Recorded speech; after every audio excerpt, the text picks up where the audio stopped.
owami umsebenzi mfishane nje ukuzothula umhlonishwa uminister uMacingwane. Ngibingelele zonke izikhulu ezikhona ezihleli etafuleni uDeputy uMinister uShabalala ozakwethu abaphuma ebhodini kube khona uThishomkhulu sibingelele uThishomkhulu sibingelele ubaba uMotha uDistrict Director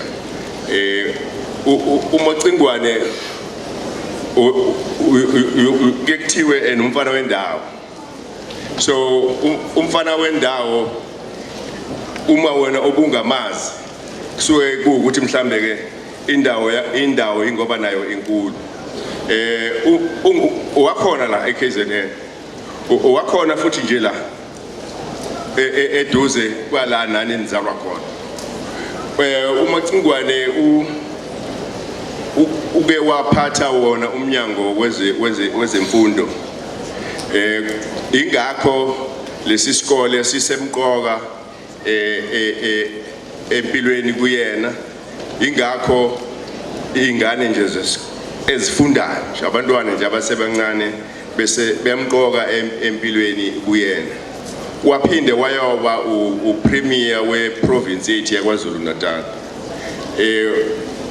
so la kuzosukuma umuntu kuyekuthuma umkantshubovu kodwa okaMacingwane umkantsha nizoyizwela nini ukuthi unjani njengoba bephethe umnyango wezamanzi umnyango wezamanzi ukazwa lonke kodwa mangase nizibuze ukuthi pho uMacingwane ephethe umnyango omkhulu kangaka kazwe lonke usithatha isikhathi sokuthi azohlala nje nathi nani la ikho ngithi ukuba mkantsha ubovu ukuba ku level yabantu identifya nabantu ukubheka idingo zabantu ukusho nje ukuthi ngidlulile kulesi sikole sengu MEC kodwa la ngikhona ngisafisa ukuthi ke kubuyelwe nje emuva kube khona into eyenziwayo asizizwe kwakhe isikole sizokwenza lokhu uMamkhize akushila ukuthi kuzokhulunywa kahle kahle ngezindaba zamakhono kuzokhulunywa kahle ngokuthi amabhasari atholakala kuphi so umnumzane ke la uMacingwane uyena ozosinikeza khona lento ekuthiwa i-keynote address isikhulumi sosuku ngizocela sisukume sonke samukele umnumzane uMinister uMacingwane.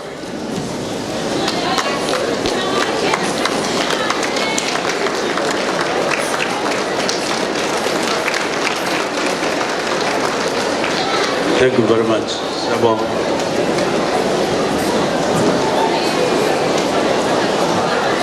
Program Director Bangibonga kakhulu lelethuba osinikeza lona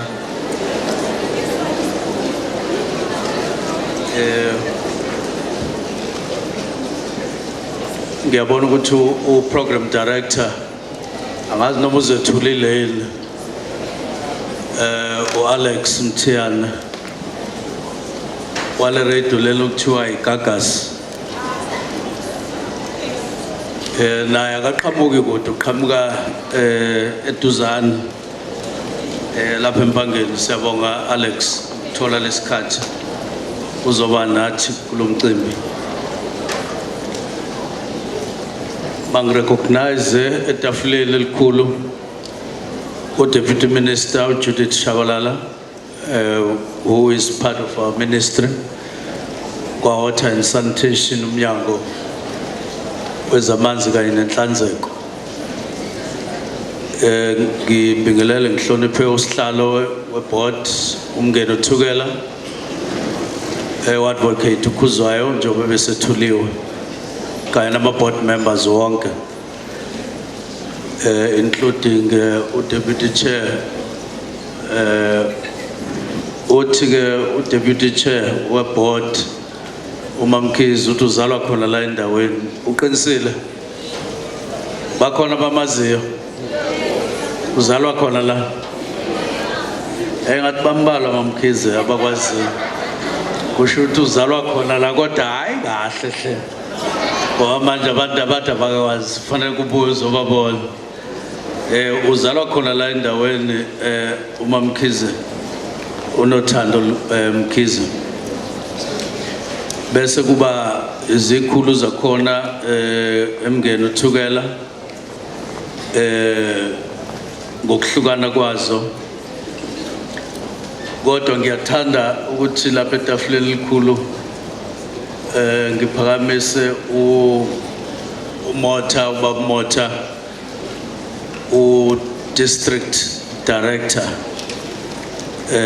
okade sadressa phambilini ngokuthi kulomcimbi khona abantwana besikole kakhulukazi okumnyanga uphethe kulesi sifunda siyabonga kakhulu baMotha ukuthi uphumelele nalenkulumo yakho oyibekile phambilini ngirecognize uprincipal baba uLubanyana kanye no deputy principal kanye no principal bonke beyikole ikhona kanye nothisha okuyibona abenza umsebenzi emaklasini and produce the results that have put the district where it is. You are all welcome and recognized. Indeed, let me start by saying that it's quite an honor to have been invited here to address you this morning. It's a humbling experience. By nature, with Department Yaga Water and Sanitation, we are very humble people. We are down to earth. We pay more attention to performance of our department than paying attention to ourselves. And for as long as people complain about this and this, we're at work. And it's only when you start saying we've received this and that service that we derive satisfaction and appreciation for our work that we are doing. Now, I want to start by thanking the board. If it is the board that decided, is it the board that decided that there will be this career expo? Not management, it's the board. It's a combined effort. Angikondile ukunihlukanisa ngiyabona uNdonga lapha acting CE uqala uyabuka uyasinga ukuthi uminister ufuna ukuthini bayasho ukuthi this has been thoroughly canvassed within the board, both the board and management. And you held discussions and you agreed that you wanted to have a day like this when your company stages a function like this one. So I want to thank you very much for doing what you have done and of course for inviting us to come. But let me explain to you, ikakhulukazi bazali kodwa nabantwana, because anenza grade 1 la neyabantu asebekhulile nani ngokwama grades. You do need to know things like these ones. Laba bantu abenze lo mcimbi kuthiwa igama labo Umngeni Uthukela Water Board. Ngamanye amazwi igama labo Umngeni Uthukela bayinkampani kahulumeni, an SOE. SOE usho ukuthi state owned enterprise, ba-ownwa inkampani kahulumeni 100%. Iphansi kumnyango wezamanzi kanye nenhlanzeko oholwa yiministry njengoba sikhona namhlanje. sibabonga ke ngoba benze into encomekayo kuthina njengeministry nobe kufanele ukuthi si honorishe Masimenyo ukuthi sibe la sizosho ukuthi lapha kwaZulu Natal ikhona ikhampani njengale kahulumeni eyenza imisebenzi egameni likahulumeni imisebenzi emihle kodwa futhi uma bengenzi kahle njengenkampani kahulumeni sosho ukuthi ayakwenzekanga la kahle ngeke sibaleke le nkampani ke umsebenzi wayo nje egxile kuwo ukudonsa amanzi emfuleni nasemadanyini kahulumeni bawafakele omasipala khona lento ekuthiwa i-bulk water amanzi lambe emapayipini amakhulu ongangena kulo nje nawe ipayipi kungabi indaba zalutho abancane nje bangahamba nokuhamba kwamanye amapayipi kuba khona nama-tunnel ume nje uhambe ngenyawo kodwa kuyipayipi lamanzi amanye kamanzi-ke amanye amapayipi abo makhulu nje ungalala nje kuwona phoseke ngale so badila naleyo nto ukudonsa amanzi amaningi kakhulu emadanyini nasemfuleni bawafake kulamapayipi amakhulu bawakline ezakhiweni zabo kuyihlanza manzi zabo bese bawanikeza omasipala ngawo amapayipi amakhulu umasipala ke bese wathatha lamanzi uwafaka emapayipini amancane wangenisa emakhaya kanye nakuma businesses sebenza kanjalo ke le ndaba kulabo bebengazi ukuthi yini umngeni uthukela waterboard inkampani ke esanda ukuqanjwa kabusha nokwakhiwa kabusha kade ikhona kodwa ihlukene bekhona ukuthiwa umhlathuze water kukhona into ekuthiwa umngeni water sayihlanganisa sayenza into eyodwa sabiza umngeni uthukela yenza ke lo msebenzi wamanzi kuyo yonke iKZN iKwaZulu Natal ilekelela umasipala basondezela amanzi ngamapayipi amakhulu bona bese bexhuma ke ngamanzi amancane lo msebenzi ke wenziwa abantu abaqeqeshiwe ngoba udinga ubuchwepheshe udinga uqeqesho olunzulu udinga lonke ulwazi oluphathelene nokulandwa kwamanzi emfuleni ahanjise ezeyobekwa emakhaya lamapayipi lawa ahamba endaweni eziye ikhuphukelayo eziye inqamla imfula eziye inqamla iziwa ingakho kufanele ukuthi umuntu abe nolwazi angasho ukuthi akazi ukwazi ukusamanzi kuleya ngeke ukwazi ukuthola amanzi ngoba wakhe entabeni amanzi awakwazi ukukhuphuka entabeni bayakwazi ukwakhuphula emngeni uhlangane nawe ekhuphuka ukuthi awuwaboni ngoba suke esemapayipini phansi komhlaba umsebenzi ke wale board bengenzela ukuchaza kahle kwazi ukuthi ubani laba esingabo la sonke abasimemile kulomcimbi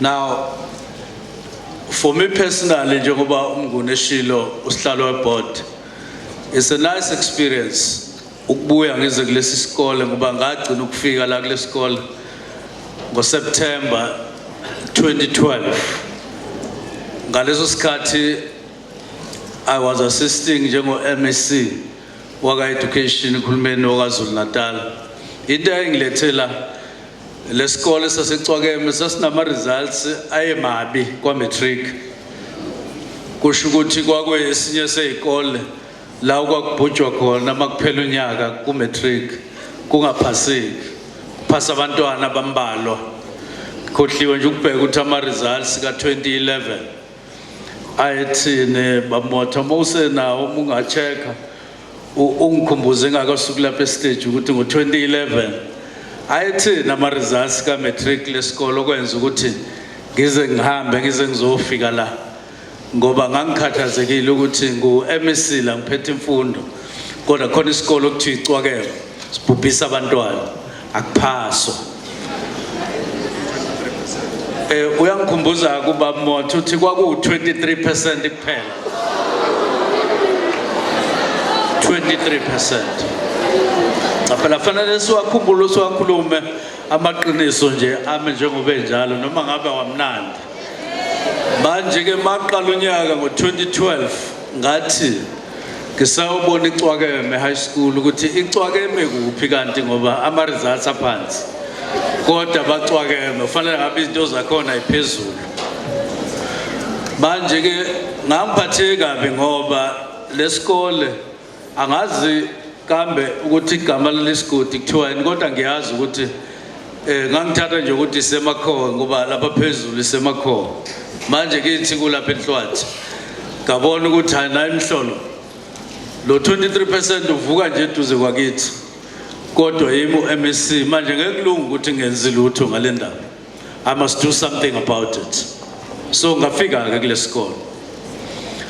Mangifika kule sikole ayikhona ngaqala nje ngaba nenkinga yamabhilidi akhona nje isikole uqobo lwaso ama class ngabona ukuthi ayikhona. Akumile kahle. Isikole sincane kodwa futhi sigugile.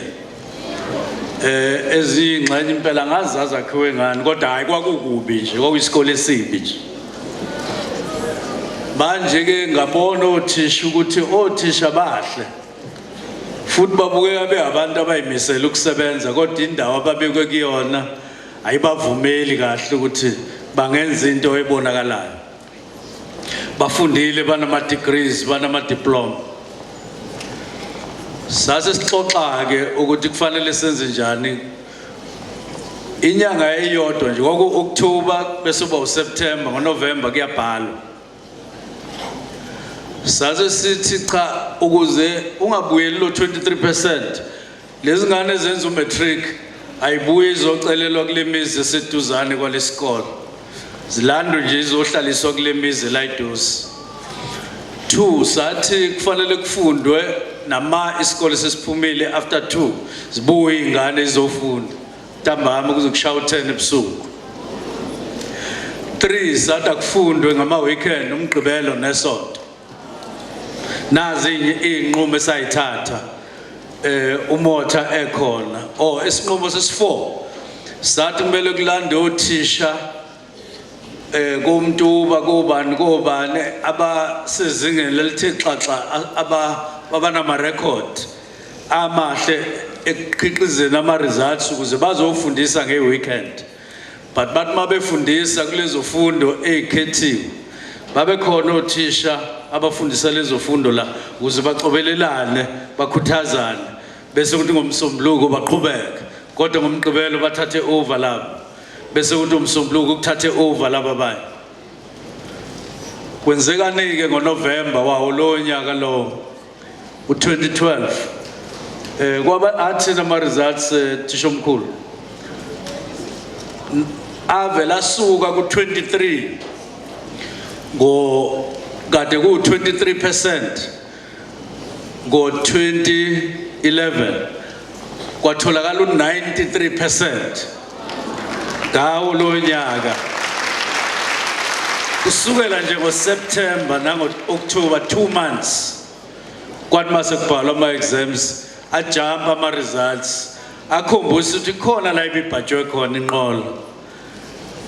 Kwase ke emva kalokho ke ngabe sengizwa ngibona ngangasekho kwa education kodwa ngangikhona khulumeni ngeza ukuthi ayikhona akazi iCwakeme iphinde ihlehle ishone phansi ngoba ngo2021 thole 80% noma kungaphansana kwalawa phela kwashutha ngisekho kodwa ke mahle wona. Angisho ukuthi mawubhale exam uthole 80.3% kuthiwe uphase kahle kakhulu ngamalengiso. Ngo2022 ba improve bathola 83%. Ngo2023 ba improve even better bathola 85%, which is still good. Bashayele lehlobo.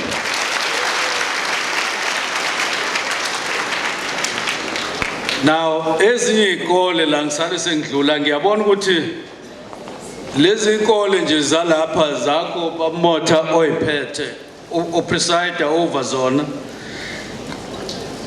Ngicabanga ukuthi isikole uNtabanemidwa kuphela esike sathola 60%, which is the lowest mark from 2022 kuze kube manje.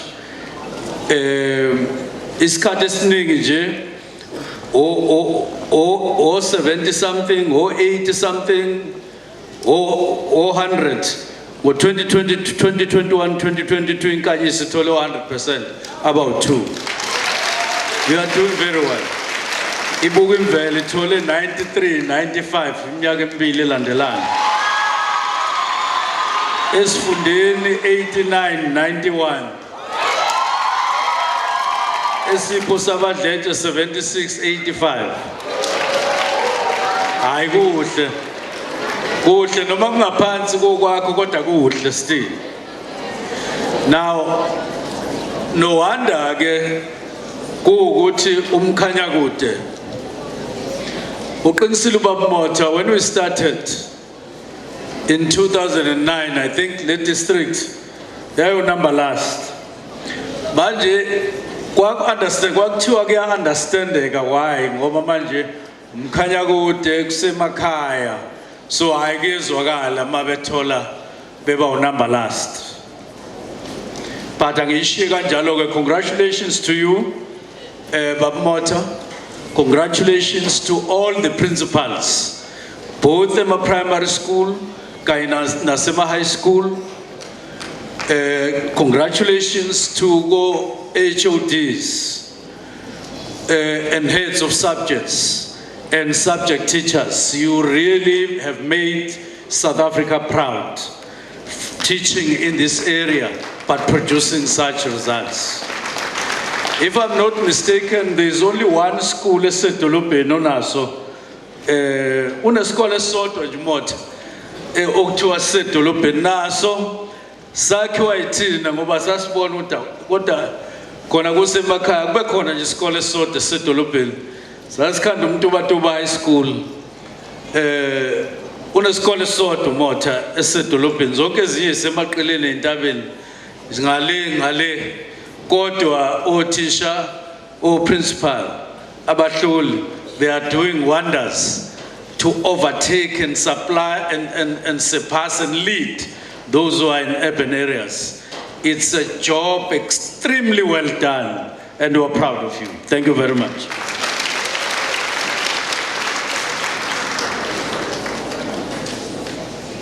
Now, nonke ninenla bantwana besikole, umuntu ngomuntu unegama lakhe nesibongo sakhe. All of you have names and surnames. I will tell you why I'm mentioning this.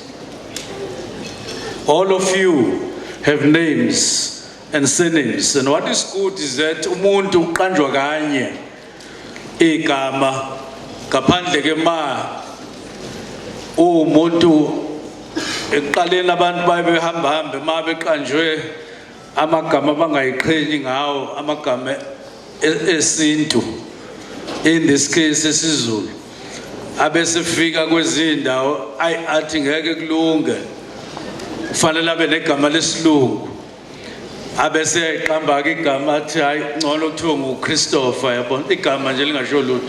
Angisho ukuthi oChristopher magama kodwa ayeke igama elisho something ngesintu, abese igama kodwa into ebalekile nje general unegama lakho nesibongo sakho okungashintshi until you pass on. Now that is as far as you are concerned as an individual. Ngoba leyo nto emphasize ukuthi you are an individual. You have an identity of your own. This is outside of ukuthi uzalwa ubani kuyiphi indawo, but you have an identity of your own.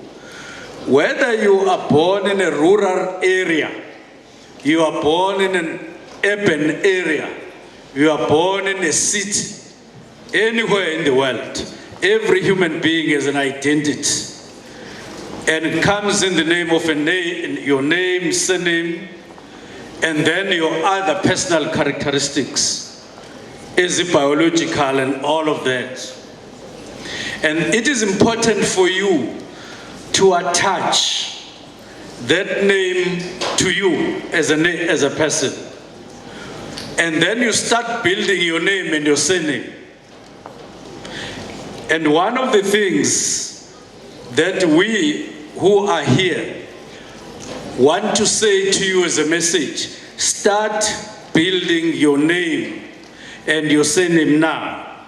It's one thing, the name and the surname that your parents gave to you, but it's another when you say, who is so and so? Waziwa ngani so and so? And you are here to start laying a foundation behind the name and surname. And it is very important that you do so. It is extremely important. That is why you are afforded this opportunity to come here. It's not a joyride. It's to start building your name, a person behind the name and the surname. It's important to do so. But the surname identifies you together with other siblings, your children. I mean your brothers and sisters. Niqale nigrushwe kuthiwe niyabakwabani. Niqale emva kwalokho nigrushwe ukuthi ningabasiphi isigodi. Ningabakuphi indawo. But what do we see in front of us thina ngoba sihleli la? We see young South Africans in front of us. We see young, beautiful South Africans in front of us.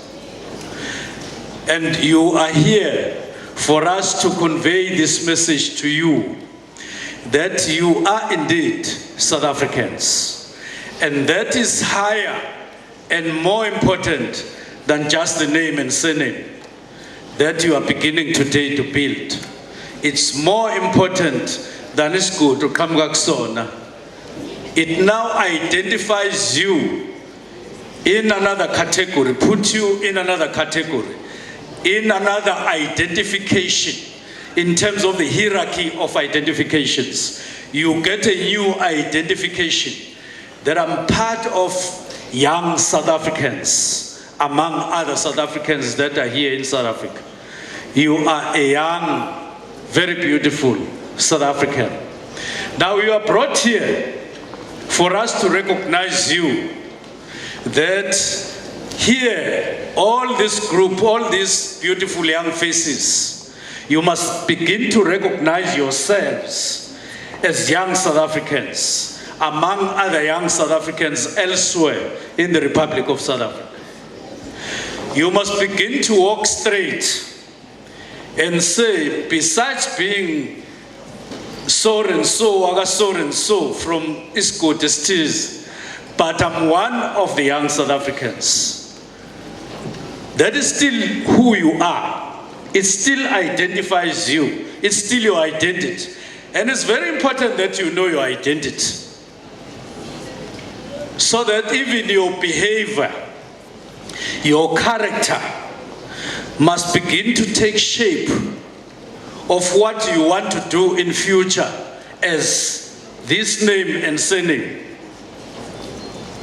Ungasho ukuthi hayi ngomunye nje wabantu azambona umuntu bokuthiwa makuhlangana naye noma lapha ehluthu ubani bese uthi wena hayi no ngomunye nje weingane zalapha emakhowe noma la ehluhluwe. Kusho ukuthi identity yakho uyazi. And you don't know where you come from, and you are likely not to know where you are going. Now here, under this tent, under this marquee, you are going to be told that you need to begin to build your identity. But your identity has stages. You start off, uyingane, you get given a name and surname, then you see your surroundings, your mama, your baba. They then teach you the name, to baba lo, mama lo, and so on. Then iskoti, then the area, and then, but what is important, very important more than all these things that I've said, is that this so and so is the young South African. That is critical, that is important. Now let me say this about your identity as a young South African. Now you are from KZN, KwaZulu-Natal, and most of you, Namazulu. But there is a higher identity than that. Ngoba kukhona abanye abantwana abangangana bangamaXhosa, abanye babeSuthu kwenye indawo, abanye babapedi kwenye indawo, abanye amashangane kwezinye indawo, abanye amaswazi, abanye abeTswana. All these different language groups, but all of us combined were South Africans. Young South Africans, if you like, young black South Africans. That is still your identity. That you grow up to. As that name and surname, you grow and pass all these other identities, partial identities of yourselves, up until you become fully identified as a South African, a citizen of the Republic of South Africa. That is ujikeleleke leyo.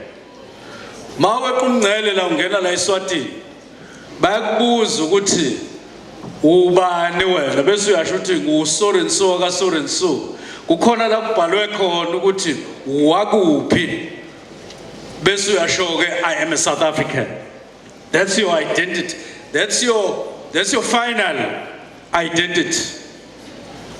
The only two things that further identify you is that you are an African, because South Africa is part of the continent of Africa. So you are a South African, you are an African. The last thing, or the last two things, you are in the world. And the last notch, we are in the universe.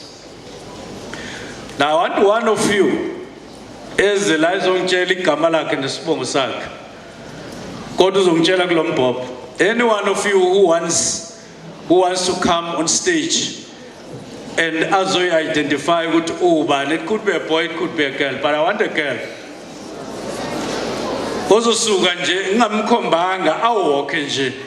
Anyone from this group or this group as a lagman. Again, Sugume Bago to Nimshali Shop. Sugman and Avin Mona.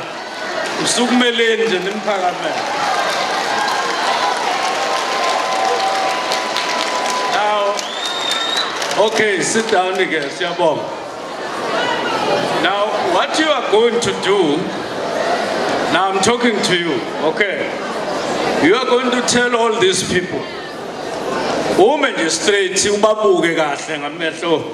Ubabuke ngapha as you talk and say, you are so and so. Ungasheshi ubanike ithuba ugwinyamathe mosubatshela ukuthi ubani. Ubusubatshela ukuthi what's your surname? Ukuthi you are from KwaZulu-Natal, if you are from KwaZulu-Natal or from any other province. And then ubatshela you are a young South African girl, because you are a girl I can see. And then emva bese ubatshela you are a South African. Then you are an African. Then you belong to the world. And then you belong to the universe. Ladies and gentlemen, I greet you all. Who is in front of you is Dladla Nosisa. I am from Kwanompondo, Isigodi, KwaZulu-Natal, as you can see. Okay.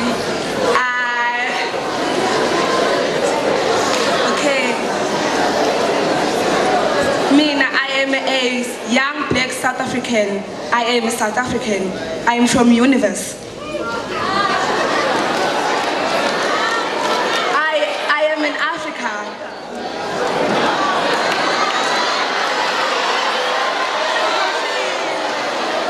And I also belong in this world. Thank you. And the universe. All right. Okay, sit down.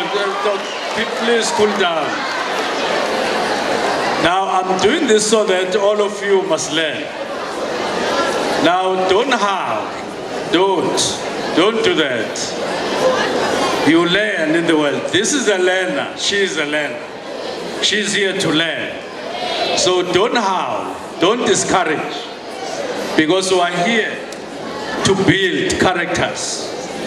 But I want all of you, if I had an opportunity, I would have taken 10 of you to repeat this thing. That you are so and so, which you did very well. Wash is good, wash it from KwaZulu Natal. And that is very good. Wash good, she is a South African. And then she is an African. And she is from the world. And she is from the universe. That is the identity that you must learn and know about, all of you, so that you become proud of yourselves when you meet other people. Now let me move on. Apart from seeing you as young South Africans, you are the future of this country. You are the future of this country. All of you. You are here so that we who are in front of you inform you or request to inform you that you are the future of this country. And therefore you are the future of our continent, the African continent. And then you are the future of the world. And you are the future of this universe. Now at one point I told younger children like yourselves that we, this generation, we fought very hard against ingcindezelo. We fought for liberation. It's one thing to fight against something else, but what are you fighting for? What were we fighting for? We were fighting for liberation, for freedom in this country. What is that? Like South Africa, for more than 300 years, besiphansi kwengcindezelo yabantu abamhlophe nohulumeni wabo ababeyikhethela bona from time to time, bawubeke ngaphezulu kwethu bese bethi asithi wethu kungewona wethu singakaze siparticipate kumkhetha. That is what we grew up under. Now, we then fought in various ways. Stories of South African sazi kahle. Abantu abamnyama belwela inkululeko. Obaba bethu, obhuti bethu, osisi bethu. Abanye baboshwa, abanye babulawa, abanye baya exile, bafela khona. Just for liberation, just for freedom in this country. There is one outstanding South African, Ubaba Nelson Rolihlahla Mandela, who became the symbol of the struggle for liberation in South Africa, who did 27 years in prison. Eliboshelwe ukulida umzabalazo wenkululeko in South Africa, waboshwa for 27 years. Together with others, but he alone was the face of liberation in this country. Now we are here so that you get told. There's a story like that.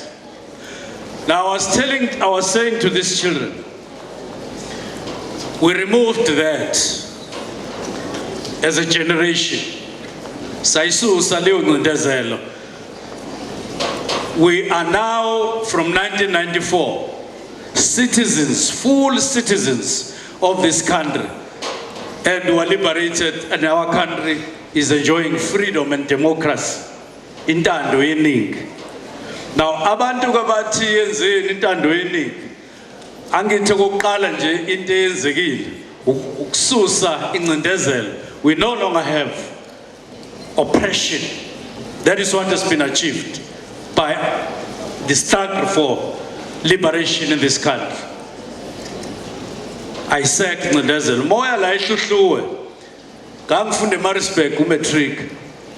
Saze sigibele isitimela la ihluhluwe station. Sihambe ngestimela sesofika eThekwini sigibele siye eMaritzburg. kodwa masifuna ukuya ema-toilet la station ayibhaliwe ama-toilet ukuthi for whites only, ngale kodongo omunye umnyango ubhala for blacks only. Uma uchama lapha imichamo iyahlangana ezansi phansi, kodwa sifakwa endlini ezihlukene zokuchama, kodwa umchamo uyahlangana phansi. Kwakubulima nje babelungu ukuthi basihlukanise ngento engenamsebenzi, ngodwa chama ngale wena ngoba umnyama, chama ngale wena ngoba umhlophe, which was insambatheka umchamo uzohlangana phansi, kwakungasho lutho. So that is where we come from, and you must know that as our children, ukuthi izwe lethu lakheke kanjani, what is behind where we are in 2024.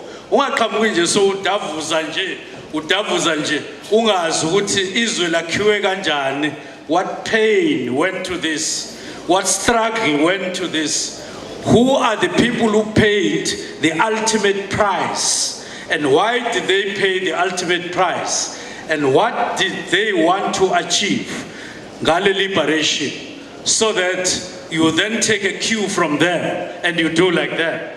It's important to tell you that. Now let me pass. So you are our future.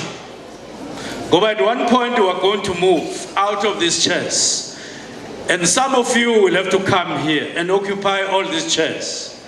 God show out deputy chair. Some of you must be teachers. You must be nurses. You must be members of parliament. You must be councillors. You must be ministers. You must be deputy ministers. You must be president.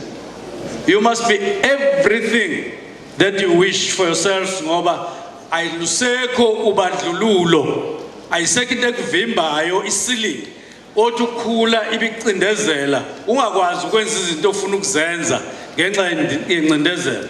So I told these children that now the sky is the limit, and one of them raised the hand. What do you want to say? What? No. MEC, I was MEC at that time. But we don't want you to say the sky is the limit, because we no longer measure where we want to go to by sky. So don't say the sky is the limit. Just say to us, you have an unlimited scope to grow and become whatever you want to be anywhere in the world. And therefore, you are growing for the universe, for the world. You are the citizen of the universe and the world. That's why I said, she belongs to the world, because literally, you can be whatever you want to be. Now, some of you may want to be pilots. Whether you're a girl or a boy, you definitely can be a pilot in South Africa now. Regardless of the color of your skin. Now, we do fly around the country and around the world. We do see pilots now. Kuthiwe ngobudlula nje la ungena leli bhanoyi ligibele lizosuswa by a young female South African. Izolithatha intombazana lisuke ibhanoyi lihambe ngempela. Uzolithatha umfana wala eSouth Africa, wala eMzansi, wala KwaZulu Natal, alisuse phansi lihambe ngempela lize lehle lihlale phansi kungenzeki lutho, exactly like ingane yomlungu, exactly get training. That is what you can now do after we remove ubandlululo. It can happen. Now, when we were in government, la KwaZulu Natal, at one point we trained young South Africans, young children. Sabatata, sabaqoqa, sabanikeza training as pilots. Now, one day, after several years, kwakhona ingane efika lapha kithi ekhaya emaChunweni yathi izozethula nje ukuthi ilayer group eyatrainwa ukuthi ibe yipilot. Yasiyasho ukuthi isebenzele enye inkampani eGoli yamabhanoyi, yasiyasho ukuthi namhlanje ifike ngebhanoyi ilpilota yona yodwa flying from Johannesburg yalenda ngakubo Lundi ngoba isi drive imoto sifika lapha izosho ukuthi I'm now a pilot, and I was very happy to see that. Now I'm giving you an example of what you can be, but usuka la kuzo zonke lezi ikole enfunda kuzona, you literally can be anything that you want to be, because you now have the universe open to you, the world literally open to you, the continent literally open to you, and the country open to you. So you are a future for that. You are our future. Now, you are then welcome. You must know that as a South African, young South African, you are welcome to this country. It is yours. You are loved by all of us who are adults, and we want to help you, and we want you to achieve whatever you want to achieve in this world and assist you. That is why this Career Expo has been organized, so that one, you are told what options you have. And you need to be told while you grow. We are in grade 10, grade 11, grade 12. I don't know who else is here. So that you make up your mind. Ukuthi, by the time I write my grade 12, I know what I'm writing for. Ezinye ingane, umuya kuzo zifunda grade 12, and you say, what are you writing exams for? Azikutshela ukuthi sifundela ukuba engineer. They say, I'm writing for ukuba into ethize. But babhalela yona hayi ukuthi bazoba into athi umuntu, I'm writing for my master's degree in a particular career. Now, ekuhambeni kwesikhathi bazonitshela ke ukuthi what are the options that you can choose from as a youngster in South Africa. But so that when you write your exams, when you write your final exams as a school child, when you have conversations with other kids, you must know what actually you want to be, and then you shape up to that. Now, it is very important that you be informed with the options. But all these options require you to work very hard and pass your grade. Uthisha omkhulu kade esho lapho ukuthi amaklasi awanele kulesi sikole. Manje kusho ukuthi you have one class 1 year. In other words, one grade 1 year, and then usuku uye kwenye grade. Ayikho space sokuthi ubuyele kuleyo grade kade uyenze ngoba abaningi abeza ngemuva. Siyacela isheshe ndlule. Othisha beni banithanda kodwa hayi kangangokuthi ungazuphinda igrade. Hayi ngeke. Isekhaya kuphela la uhlala khona iminyaka ibe miningi ukhulele khona, hayi esikoleni.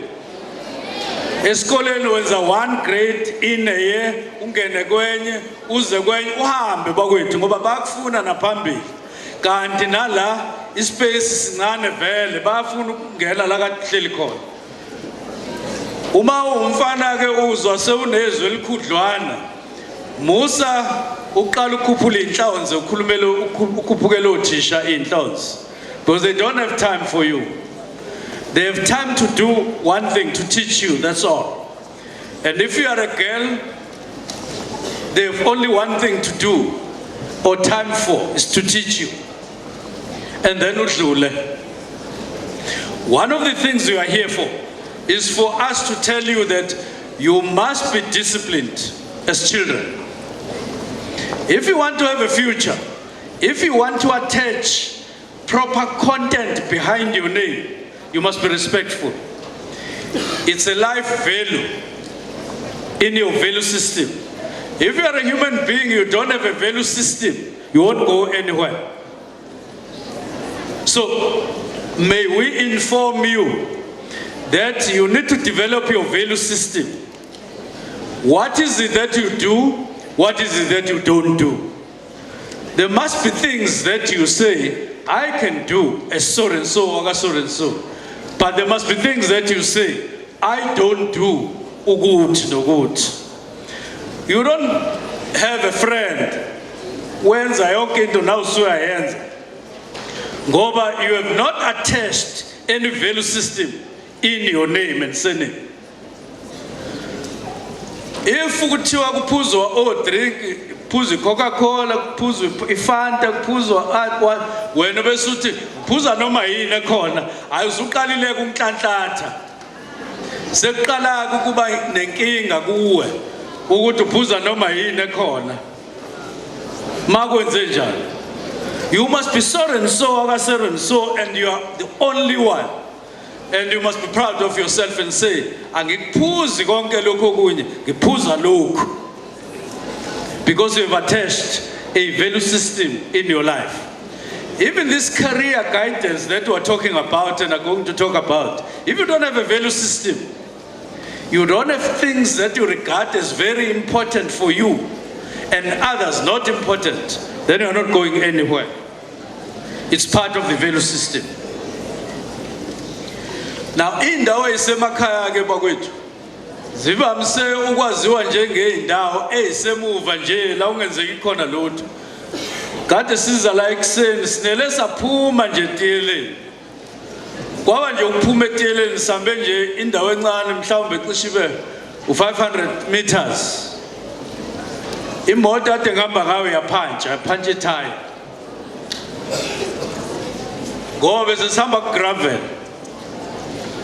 Angisho ukuthi ezena iphantshanga ngana ngazi kodwa lebe ngihamba ngayiphantshini. Manje indawo zethu zithatheka njengeindawo ezisemuva ngaso isikhathi ayidevelopile ayinayo imigwaqo etiyela esikhathini eside esikhula bengekho gesi kungekho manzi and so on. Izinto ziyashintsha manje. Ziyaguquka manje ngoba we are preparing for you so that you find the world better off than when you were born, so that your choices take South Africa forward. But you want to create a South Africa that is better. So we've started putting black tops in most of the roads in the country and in KwaZulu-Natal. Fakitie. But two, ugesi. Skuletina ungekho ugesi. Kodwa manje ugesi ukhona noma ngabe ke ubune load shedding eqaleni kodwa iyaphela kwayona. Ungasho ke ukuthi uma sekuthiwa nansi career ungaba electric engineer ubusuthi wena ngizofundelana ngoba vele lo gesi uyacisha. Ingani ufuneka ukuthi utraine ube uengineer kagesi wenzele ukuphehla ugesi ongacishi. We want you to do that, to choose that as a career, so that you help South Africa to have lights for life. Where na usugala. That's one of the careers that you can choose. It is very important that you do so, that you contribute in taking South Africa forward, not backwards. Uthisha omkhulu ukhale ngokuthi la esikoleni ke kwangena ama-thugs bantshontsha ama-computer bagqekeza bantshontsha ama-computer. Bantshontsha izinto ezinisizayo lapha esikoleni. Kodwa bazali basecwakeme nabantwana nathula nangabakhipha laba bantu ukuthi obani laba bangena la bagqekeza. Ngoba niyabazi laba bantu angithi niyabazi. Bathi bayabazi shisho omkhulu. Kodwa kuthiwa lavula icala labuye lavalwa kwathiwa akutholakala umuntu. Manje leli cala kufanele ngabe lavalwa. Kwakufanele ngabe nasho ukuthi obani abenze lokhu. Kade singapha kwindawo ukuthi kaXimba eThekwini. Nakhona bavule enye indawo iborehole bantshontsha iphampa. Sasithi abantu bendawo abasho ukuthi basola bani. Sabanika inamba yokuthi ubani osolakalayo ukuthi wenze lento. sizomthola umuntu. Manje ke laba bantu abenza lobububi laba bulala ifuture yenu, and you must not agree with that. But ke ngiyedlula lapha. Ngifuna ukuthi kuthiwa ngoba sengizoqeda manje ngihlale phansi. In 2025, 2026, economy ye-country is going to grow. It is going to reach something like 1.5% 2025. In a prospect, in a potential, yokhula is 1.6, 1.7 in 2026. If nothing changes in the country. But there is potential to grow our economy, that our economy in South Africa is likely to grow even beyond that if certain things change for the better. One of the most important things that need to change is stabilization of the grid, that is electricity supply in the country. If we continue with gas in a circular load shedding, kube khona reliable and consistent supply of electricity in South Africa the rest of this year, next year, you will see the economy changing and growing positively from next year. If it continues like that, ingekho le ndaba load shedding, economy will grow. Now let me tell you what will happen if the economy grows. It will mean more jobs will get created in the country. If there are more jobs that get created in the country, it will mean most of you who pass matric, who get diplomas, who get degrees, you will find a job in the country. So don't despair. Don't say I have a sister and a brother who is young, who got a degree and a diploma 2, 3, 4 years ago, but there's no job. It is going to change. It is not going to be like this all the time. There is going to be change. Our government is working very hard. We are working very hard to change the economy. And we have to change the issue of electricity, make it reliable, make it consistent in terms of supply, so that we then invest, allow more investments in the country and more trust and confidence in our economy in terms of the environment. And abantu bachale imali, then the economy cool, then bese niba nomnotho. So funda ke wena, musukusho ukuthi ayi ngizofundelani ngoba vele angizukuthola umsebenzi. Ungayifailela nje if you make that a choice. Kodwa musukwenza ukuthi imisebenzi ayitholakala wenze excuse. Bazofunda abanye baphase, economy iguquke iye phambili, bayithola imisebenzi. Uthola ukuthi wena akazophasa umatric. Bakhona ke abanye abantu abafuna ukulida le country, bafuna ukhola le country ngomatric kuphela. Umuntu aphase nje umatric abese usefuna uba president we republic. Kodwa ade ngibona isimanga lapha Alex, wena kuwe njengomshayeli wohlelo. Anomsuku ayibona leyo nto. Ukhona omunye umfo lapha kuthiwa ulead DA bathi uSteven Hazel ade shisa iflag laseNingizimu Afrika. Bathi advert yabo indlela abadonsa ngayo abavoti ngokushisa iflag laseNingizimu Afrika. Ukushisa iflag laseNingizimu Afrika kufana nokushisa idemocracy, inkululeko le engithi isenzela into ezinhle eziya phambili. Uyalishisa lo wamlungu. Angisho ukuthi uma unomatric ikhanda lakhe alisebenzi, kodwa in this instance ukukhombisa ngokusobala ukuthi umatric awanele ukuthi ungaphatha ngawo izwe ngoba kusuke kucaca ukuthi ikhanda lakhe likasebenzi kahle. Manje ke lo wamlungu uthi ufuna ukuwina ivoti ya party South Africa, kodwa ushisa iflag layo futhi iNingizimu Afrika manje. Ushisa le democracy esiyisebenzele. Nalo leli flag salisebenzele ukuthi sivumelane ngalo ukuthi loba nembala enje iflag lethu uyalishisa. Noma ngabe ubeqonda ukuthini ngalokho, kodwa ngiyakhuluma nabazali abantu izakhamizi zalapha eCwakeme ukuthi anikwazi ngoba ngiyezwa kuthiwa bathi bawukhanya kwenyanga angazi ukuthi inyanga ikhanya kanjani ngazi unyezi mina kodwa ke manje kuthiwa khona icoalition bathi ke bazophatha izwe bewukhanya nje kwenyanga bese beshisa iflag. That's not where South Africa is going. South Africa is going to grow its economy in 2025, 2026, 2027. It will create jobs. You will find jobs. You will get jobs. It's a country that has that potential, and therefore prepare yourselves. And what we are doing here is laying that foundation for you to make choices. And therefore it means work very hard. Continue to study, continue to listen to teachers, respect them. There's no doubt. The future to you as a citizen of the world, a citizen of our African continent, and as a citizen of South Africa, our country, we are welcome. And you have the future in your hands. And all you need to do as our children is to grab it, seize the moment, and build your future behind the name.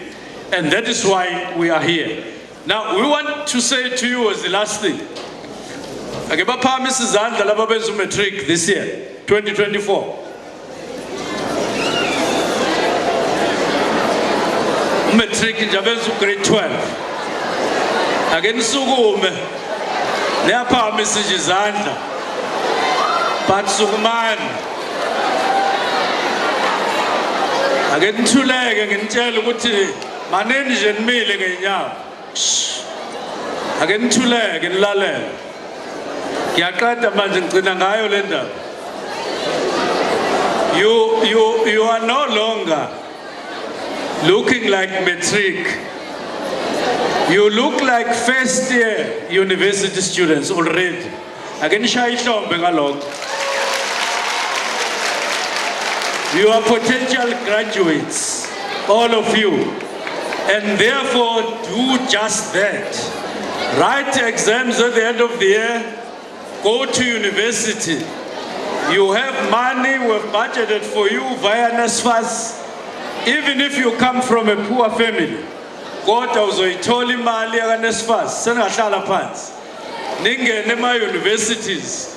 That is why you are welcome as potential graduates for 2025. Ake phakamise umuntu othi akazi ukuphasa umatric yena. Othi cha mphathiswa mina ngizokuphasa umatric kulonyaka ngisazobuya ngizowenza futhi omunye akakasukume. So congratulations to you for passing matric in 2024. Enshaya ihlombe.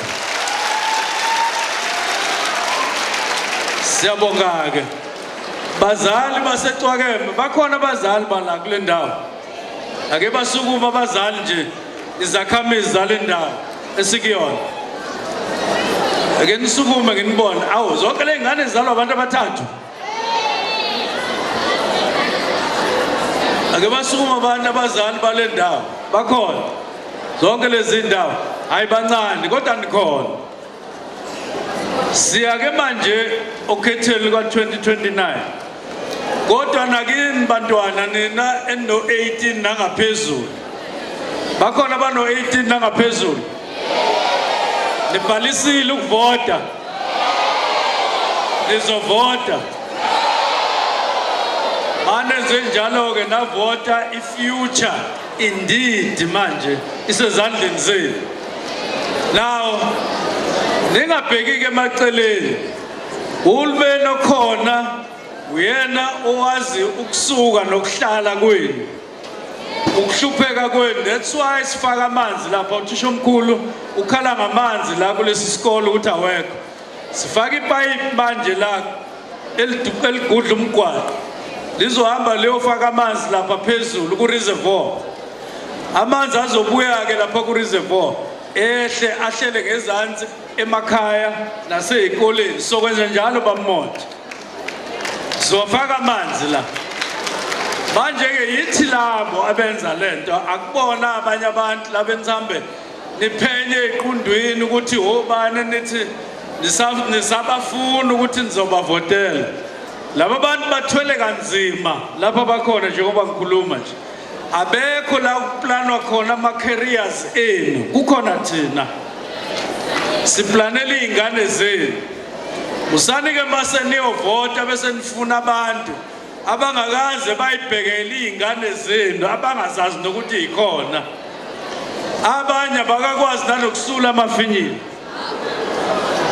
baneyinkinga ezisabekayo abanye baxabulana lapha phandle kunzima yithi sodwa kulohulumeni esiqoqekile esaziyo ukuthi sibheke kuphi sifaka ipayipi la libheke ku reservoir lizofaka amanzi abuye ezemakhaya umuzi ngomuzi uzoba namanzi kungekudala isikole sakho baba sizoba namanzi kungekudala nantsonke into kufanele siyivotele eyaphambili ukuze lezi izingane iphasa umatric zingaphazamiseki again all the best for 2024 ngiyabonga kakhulu